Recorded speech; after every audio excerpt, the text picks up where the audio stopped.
시청자 여러분 안녕하십니까? 크리스찬 헤럴드 TV 뉴스룸의 손동원입니다. 지난주에 방영되었던 부활을 향해 달려가는 사람들을 보시고 많은 분들이 격려의 메시지를 보내주셨습니다. 세계 각국에서 뉴스룸과 크리스찬 헤럴드 TV를 사랑해 주시는 여러분 모두에게 감사드립니다. 오늘 뉴스룸 타이틀은 역사적인 문명대전입니다. 최근에 인간과 인공지능 컴퓨터 간의 인류사의 획을 긋는 역사적인 문명대전이 벌어졌습니다. 기계 중에서 가장 똑똑하다는 알파고가 바둑계의 최강자인 이세돌 9단에게 도전장을 내민 것입니다. 수학자나 통계학자들은 바둑은 체스와 달라서 동일한 화보가 없을 만큼 경우의 수와 변수가 다양하고 또 무한대이면서 직관력과 창의력이 요구되는 게임이기 때문에 이세돌 9단의 압승을 예상했습니다. 그러나 막상 경기가 시작되자 인공지능은 예상을 뛰어넘는 실력으로 사람만이 가능하다고 생각했던 직관과 창의력의 영역에서 사람을 능가했습니다. 마침내 이세돌 9단이 280수 만에 돌을 던지고 말았습니다. 지난 3월 15일 진행된 이세돌 9단과 알파고의 마지막 5국은 알파고의 불계승으로 끝나고 말았습니다. 세계인의 관심을 끌면서 인간과 컴퓨터의 대결이라고 불리웠던 이번 대국은 전문가들의 예측을 완전히 비웃기라도 하듯이 알파고가 4대1의 승리를 거머쥔 것입니다. 현대인들의 컴퓨터 의존도가 점점 높아지고 있습니다. 오늘날 현대의 컴퓨터 시대를 대변해주는 세 가지 용어가 있는데 웨어러블 컴퓨터, 또 사물 인터넷, 그리고 인공지능 로봇이 바로 그것입니다. 웨어러블 컴퓨터는 말 그대로 우리 몸에 착용될 수 있는 컴퓨터를 말합니다. 책상에 앉아서 모니터를 보고 자판을 두드려서 사용하던 컴퓨터를 스마트폰이나 태블릿과 같이 휴대하면서 사용할 수 있게 되었습니다. 최근에는 안경이나 시계 그리고 피부 이식 센서와 같이 우리들의 몸에 붙어버리는 수준으로 그 영역이 확대되고 있습니다.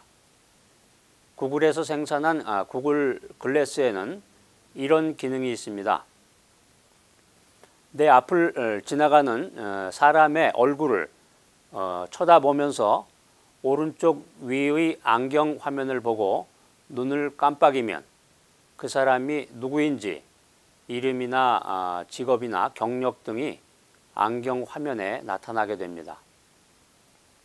이것을 가리켜서 얼굴 인식 기능이라고 하는데 컴퓨터 검색창에 이름을 검색하면 나타나는 그 인포메이션이 안경창에 동일하게 보여지게 되는 것입니다. 내 앞을 지나가는 사람이 혹시 위험한 사람은 아닌지, 또 내가 그토록 보고 싶어 했던 유명 인사가 스쳐 지나가는 것은 아닌지 길을 걸으면서 바로 확인할 수 있게 된 것입니다. 어느 날 스마트폰으로 다음과 같은 문자 메시지가 도착합니다. 손 교수님, 냉장고에 우유가 다 떨어졌습니다. 제가 주문할까요? 네, 재밌는 내용인데 누가 보낸 문자 메시지일까요? 네, 사물인 냉장고가 인간에게 보낸 문자입니다. 그 문자를 받고 인간이 OK 버튼을 누르면 냉장고가 스스로 인터넷으로 우유를 주문해 놓습니다.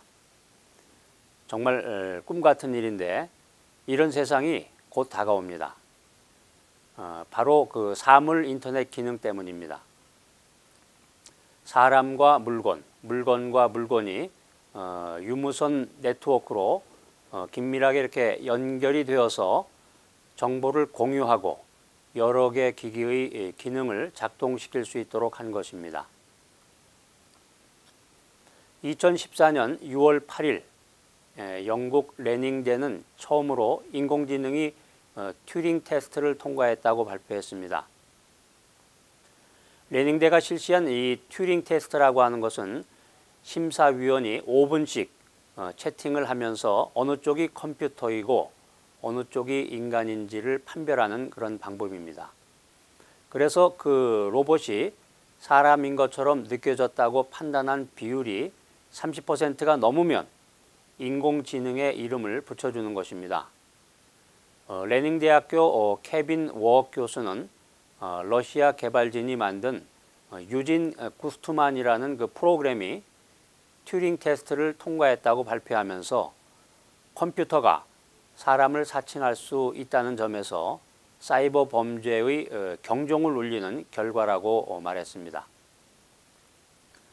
인공지능의 도래가 과학혁명이나 디지털 시대의 시작처럼 이 세상을 다시 한번 획기적으로 뒤바꿀 가능성이 있습니다.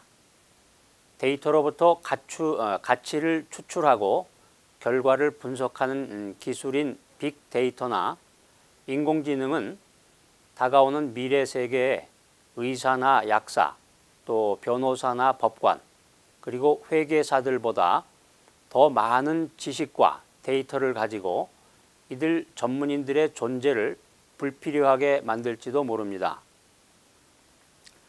인공지능이나 빅데이터가 졸지도 않고 잠도 자지 않으면서 훨씬 더 빠르게 최신 지식과 정보들을 수집하고 판단해서 정확하고 실수가 없도록 소비자들에게 최고의 서비스를 제공해 줄 수 있는 시대가 이제 곧 다가오고 있는 것입니다. 똑똑한 인공지능들은 이미 사람 대신에 병원이나 의학연구소, 또 제약회사라든가 스포츠클럽, 또 홍보회사 같은 데서 일하고 있습니다. 이렇게 미래 인공지능과 빅데이터 등의 디지털 환경은 인류의 삶에 엄청난 변화를 초래하고 더 나아가서 목회자의 영역까지 진출할 것이라는 전망입니다. 아시스의 성자 프란체스코가 오랜 방황 끝에 회심을 통해서 얻은 고매한 인격과 순결함, 그리고 무한한 자비와 신앙심을 데이터베이스화해서 제2의 인공지능 프란체스코가 등장한다고 해도 놀랄 일은 아닙니다. 신앙세계와 교회에도 변혁의 회오리바람이 불어서 인공지능 설교자가 곧 등장하게 될런지도 모릅니다. 기독교와 교회는 진리와 원리, 또 본질과 비본질에 대한 깊은 성찰과 준비를 통해서 다가오는 미래 사회의 이 급변하는 환경 속에서 성도들을 올바르게 이끌어 나가야 할 것입니다. 미국 코네티컷주에 위치한 정보기술 연구기관인 가트너는 앞으로 14년 후인 2030년이 되면 전 세계에서 최소한 300만 명 이상이 인공지능 CEO 밑에서 일하게 된다고 경고하고 있습니다. 인간의 지적 능력까지 겸비한 이 CEO 알파고가 등장한다는 말입니다. 케임브리지 대학교에서 석좌 교수로 재직한 세계 최고의 우주 물리학자인 스티븐 윌리엄 호킹 박사와 2004년도에 노벨 물리학상을 받은 프랭크 윌책 MIT 대학교 교수는 공동 투고문을 통해서 인공지능이 인류 역사상 최대의 성과인 동시에 또 최후의 성과가 될 수 있다고 말하면서 인공지능 개발을 멈추지 않으면 우리는 인류의 종말을 피할 길이 없다라고 경고하고 있습니다. 인공지능이 인류 역사를 진전시키는 최대의 성과로 축복이 될 수도 있지만 그것으로 인류가 멸망하는 재앙이 될 수도 있는 갈림길에서 현대인들은 서 있는 것입니다. 인공지능에 대해서 많은 사람들이 놀란 대목은 알파고가 딥러닝을 통해서 직관력을 가질 수 있음을 보여준 것이라고 할 수 있겠습니다. 방대한 연산과 또 뛰어난 추론으로 인간이 직관이라고 표현하는 것을 알파고가 유사하게 보여줬다는 것입니다. 이 때문에 알파고 대국을 계기로 영화에서처럼 인간의 통제를 벗어나는 인공지능이 등장하는 것이 아니냐, 이런 막연한 두려움을 토로하는 사람들도 생겨났습니다. 인공지능의 발달이 유토피아를 가져올지 또 디스토피아를 가져올지에 대한 전망은 분분하지만 대체로 전문가들은 인간의 수준과 같은 인공지능이 출현하기까지는 앞으로 많은 시간이 소요될 것이라고 이야기하고 있습니다. 전문가들은 인공지능이 인간을 뛰어넘어서 인간을 통제하는 상황은 불가능하다고 말합니다. 왜냐하면 0과 1로 구성된 컴퓨터 기계와 달리 인간은 0과 1 사이에 무한함을 가진 존재이며 인간의 자유의지라든가 창의성, 그리고 감정이라든가 신미성 등을 인공지능이 쉽게 뛰어넘을 수 없기 때문입니다. 계산기가 사람보다 계산을 더 잘하고 또 컴퓨터가 사람보다 더 기억을 잘하는 상황 속에서 인공지능 알파고가 인간 이세돌에게 거둔 승리는 어떻게 생각하면 예견했던 일이 앞당겨진 것이라고 할 수 있겠습니다.